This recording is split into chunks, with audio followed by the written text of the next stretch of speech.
তুমি সত্যি খুব ভদ্র। সত্যি অনেকেই আছে যারা ভিডিও ভাইরাল হওয়ার জন্য অনেক বাজে বাজে পোস্ট করে।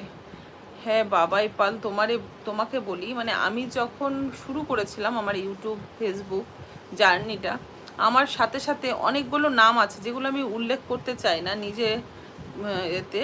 তো কিছু কিছু ব্যক্তি আছে মানে আমার সাথে সাথে ওই সময়টাতেই তাদের চ্যানেলগুলো নতুন খোলা, কিন্তু আজকে তাদের চ্যানেল আর কিছুদিন পর হয়তো মিলিয়নে গিয়ে পৌঁছাবে।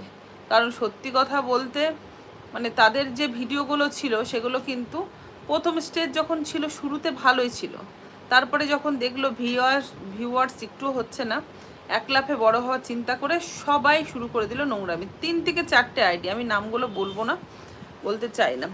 তো দেখলাম তারা আজকে কেউ 700K কেউ 800K-তে গিয়ে পৌঁছে গেছে তাদের আইডিগুলো।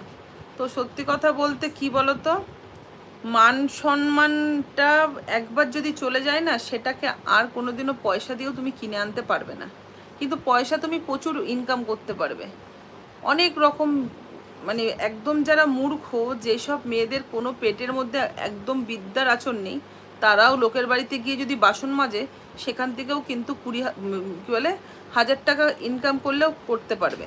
কিন্তু মান সম্মানটা যখন তোমার ধূলিসাৎ হয়ে যাবে, তখন সেটা তুমি পয়সা দিয়ে কেন, লাখ টাকা কোটি টাকা দিয়েও তুমি ফেরত আনতে পারবে না। তাই মানুষের